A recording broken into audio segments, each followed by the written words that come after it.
ओम श्री सीतारामचंद्राभ्यां नमः।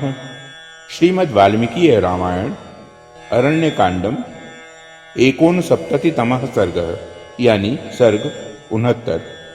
इस सर्ग में लक्ष्मण का अयोमुखी को दंड देना तथा श्री राम और लक्ष्मण का कबंध के बाहुबंध में पड़कर चिंतित होना।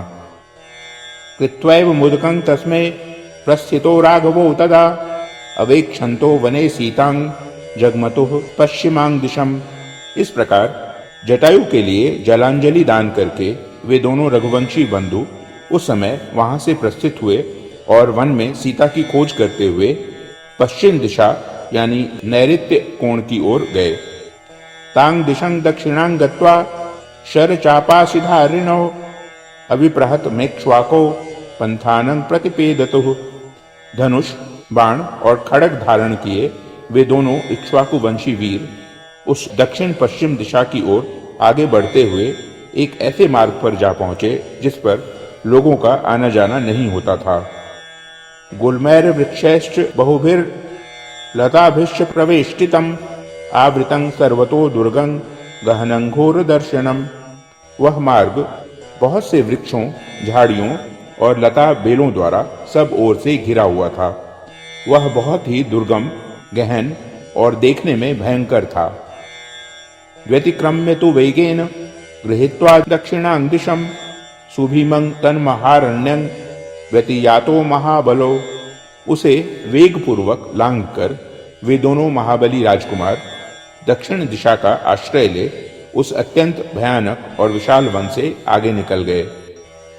ततः परं जनस्थानात् त्रिकोशं गम्य राघवो कौंचारण्यं विविशतुर गहनं तो महोजसो। तदनंतर जनस्थान से 3 कोस दूर जाकर वे महाबली श्री राम और लक्ष्मण क्रौंचारण्य नाम से प्रसिद्ध गहन वन के भीतर गए। नाना मेघ घन प्रख्यं प्रहृष्टमिव सर्वतः नाना वर्णैः शुभैः पुष्पैर मृग पक्षी गणैर्युतम। वह वन अनेक मेघों के समूह की भांति श्याम प्रतीत होता था। विविध रंग के सुंदर फूलों से सुशोभित होने के कारण वह सब ओर से हर्षोत्फुल्ल सा जान पड़ता था। उसके भीतर बहुत से पशु पक्षी निवास करते थे। दिदृक्षमाणो वैदेहिं तद्वनं तो विचित्यतुः तत्र तत्रावतिष्ठन्तो सीताहरण दुःखितो। सीता का पता लगाने की इच्छा से वे दोनों उस वन में उनकी खोज करने लगे। जहां तहां थक जाने पर वे विश्राम के लिए ठहर जाते थे। विदेह नंदिनी के अपहरण से उन्हें बड़ा दुख हो रहा था। ततः पूर्वेण तो गत्वा त्रिक्रोशं भ्रातरो तदा क्रौंचारण्यमतिक्रम्य मतंगाश्रम मंतरे। तत्पश्चात वे दोनों भाई 3 कोस पूर्व जाकर क्रौंचारण्य को पार करके मतंग मुनि के आश्रम के पास गए। दृष्ट्वा तु तद वनं घोरं बहुभीम मृगद्विजं नाना वृक्ष समाकीर्णं सर्वं गहन पादपम।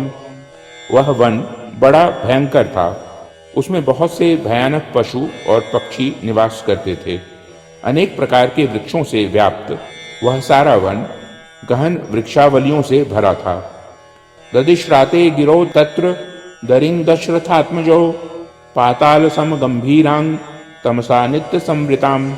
वहां पहुंचकर उन दशरथ राजकुमारों ने वहां के पर्वत पर एक गुफा देखी जो पाताल के समान गहरी थी। वह सदा अंधकार से आवृत रहती थी। आसाद्य च नर व्याघ्रो दर्यास्तस्या विदूरतः ददर्शतुर महारूपांग राक्षसीं विकृतान नाम। उसके समीप जाकर उन दोनों नरश्रेष्ठ वीरों ने एक विशालकाय राक्षसी देखी जिसका मुख बड़ा विकराल था। भयदामल्प सत्वानां बीभत्सांग रौद्रदर्शनां लंबोदरिं तीक्ष्ण दष्ट्रांग करालिंग परुषत्वचम। वह छोटे छोटे जंतुओं को भय देने वाली तथा देखने में बड़ी भयंकर थी। उसकी सूरत देखकर घृणा होती थी। उसके लंबे पेट, तीखी दाढ़ें और कठोर त्वचा थी। वह बड़ी विकराल दिखाई देती थी। भक्षयन्तीं मृगान भीमान विकटांग मुक्त मूर्धजाम अवेक्षतांग तुतो तत्र भ्रातरो राम लक्ष्मणो। भयानक पशुओं को भी पकड़कर खा जाती थी। उसका आकार विकट था और बाल खुले हुए थे। उस कंदरा के समीप दोनों भाई श्री राम और लक्ष्मण ने उसे देखा। सा सामा साध्य तो वीरौ व्रजंतं भ्रातुरग्रतः एहि रंस्या वहेत्युक्त्वा समालंबत लक्ष्मणम। वह राक्षसी उन दोनों वीरों के पास आई और अपने भाई के आगे आगे चलते हुए लक्ष्मण की ओर देखकर बोली, आओ हम दोनों रमण करें। ऐसा कहकर उसने लक्ष्मण का हाथ पकड़ लिया। उवाच चैनं वचनं सौमित्री मुपगुह्य च अहं त्वयो मुखी नाम लाभस्ते त्वमसि प्रियः। इतना ही नहीं, उसने सुमित्रा कुमार को अपनी भुजाओं में कस लिया और इस प्रकार कहा, मेरा नाम अयोमुखी है, मैं तुम्हें भार्या रूप से मिल गई तो समझ लो बहुत बड़ा लाभ हुआ और तुम मेरे प्यारे पति हो। नाथ पर्वत दुर्गेषु नदीनां पुलिनेषु च आयुश्चिरमिदं वीर त्वं मया सह रंस्यसे।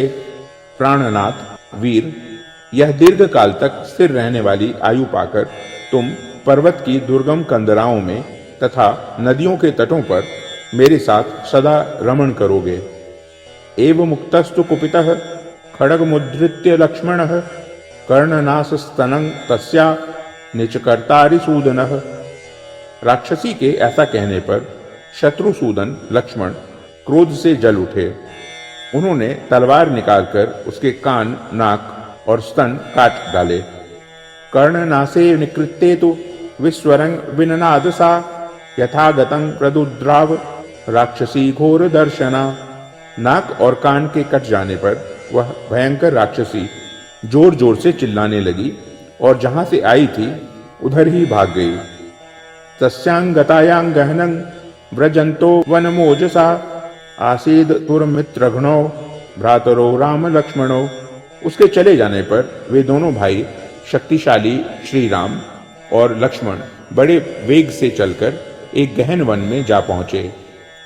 लक्ष्मणस्तु महातेजाः सत्त्ववांछीलवांशुचिः अब्रवीत प्रांजलिर्वाक्यं भ्रातरं दीप्त तेजसम। उस समय महातेजस्वी, धैर्यवान, सुशील एवं पवित्र आचार विचार वाले लक्ष्मण ने हाथ जोड़कर अपने तेजस्वी भ्राता श्री रामचंद्र जी से कहा, स्पंदते मे दृढ़ं बाहु रुद्विग्न मिव मे मनः प्रायश्चाप्य निष्ठानि निमित्तान्युपलक्ष्ये तस्मात् सज्जी भवार्य त्वं कुरुष्व वचनं मम ममैव हि निमित्तानि सद्यः शंसन्ति संभ्रमम्। आर्य, मेरी बाईं बाह जोर जोर से फड़क रही है और मन उद्विग्न सा हो रहा है। मुझे बार बार बुरे शकुन दिखाई देते हैं, इसीलिए आप भय का सामना करने के लिए तैयार हो जाइए। मेरी बात मानिए, ये जो बुरे शकुन हैं वे केवल मुझे ही तत्काल प्राप्त होने वाले भय की सूचना देते हैं। एष वंजुलको नाम पक्षी परम दारुणः आवयोर विजयं युद्धे शंसन्निव विनर्दति। इसके साथ एक शुभ शकुन भी हो रहा है। यह जो वंजुल नामक अत्यंत दारुण पक्षी है, यह युद्ध में हम दोनों की विजय सूचित करता हुआ सा जोर जोर से बोल रहा है। तयोरन्वेषतोरेवं सर्वं तद् वनमोजसा संजज्ञे विपुलः शब्दः प्रभंजन्निव तद् वनम्। इस प्रकार बलपूर्वक उस सारे वन में वे दोनों भाई जब सीता की खोज कर रहे थे, उसी समय वहां बड़े जोर का शब्द हुआ जो उस वन का विध्वंस करता हुआ सा प्रतीत होता था। संवेष्टि तमिवात्यर्थं गहनं मातरिश्वना वनस्य तस्य शब्दो भूद वनमापूरयन्निव। उस वन में जोर जोर से आंधी चलने लगी। वह सारा वन उसकी लपेट में आ गया। वन में उस शब्द की जो प्रतिध्वनि उठी, उससे वह सारा वन प्रांत गूंज उठा।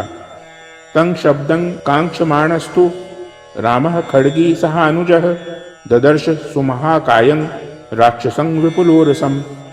भाई के साथ तलवार हाथ में लिए भगवान श्री राम उस शब्द का पता लगाना ही चाहते थे कि एक चौड़ी छाती वाले विशालकाय राक्षस पर उनकी दृष्टि पड़ी। आसे ततुश्च तद्रक्षस तावुभो प्रमुखे स्थितम विवृद्ध मशिरो ग्रीवं कबंध मुदिरे मुखम। उन दोनों भाइयों ने उस राक्षस को अपने सामने खड़ा पाया। वह देखने में बहुत बड़ा था, किंतु उसके न मस्तक था न गला। कबंध यानी धड़ मात्र ही उसका स्वरूप था और उसके पेट में ही मुंह बना हुआ था। रोमभिर निशितैस्तीक्ष्णैर महागिरिमिवोच्छ्रितम नीलमेघ निभंग रौद्रंग मेघस्त नितन स्वनम। उसके सारे शरीर में पैने और तीखे रोए थे। वह महान पर्वत के समान ऊंचा था। उसकी आकृति बड़ी भयंकर थी। वह नील मेघ के समान काला था और मेघ के समान ही गंभीर स्वर में गर्जना करता था। अग्निज्वाला निकाशेन ललाटस्थेन दीप्यता महापक्षेण पिंगेण विपुलेनायतेन च एकेनोरसि घोरेण नयनेन सुदर्शिना महादंष्ट्रोपपन्नं तं लेलिहानं महामुखम। उसकी छाती में ही ललाट था और ललाट में एक ही लंबी चौड़ी तथा आग की ज्वाला के समान दहकती हुई भयंकर आंख थी, जो अच्छी तरह देख सकती थी। उसकी पलक बहुत बड़ी थी और वह आंख भूरे रंग की थी। उस राक्षस की दाढ़ें बहुत बड़ी थी तथा वह अपने लपलपाती हुई जीभ से अपने विशाल मुख को बारंबार चाट रहा था। भक्षयन्तं महाघोरान वृक्ष सिंह मृगद्विजान घोरौ भुजौ विकुर्वाण मुभो योजनमायतौ कराभ्यां विविधान गृह्य ऋक्षान पक्षिगणान मृगान आकर्षन्तं विकर्षन्त मनेकान मृगयूथपान। अत्यंत भयंकर रीछ, सिंह, हिंसक पशु और पक्षी ये ही उसका भोजन थे।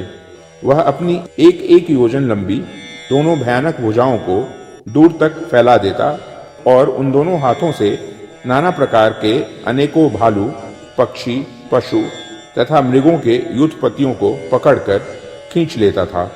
उनमें से जो उसे भोजन के लिए अभिष्ट नहीं होते, उन जंतुओं को वह उन्हीं हाथों से पीछे ढकेल देता था।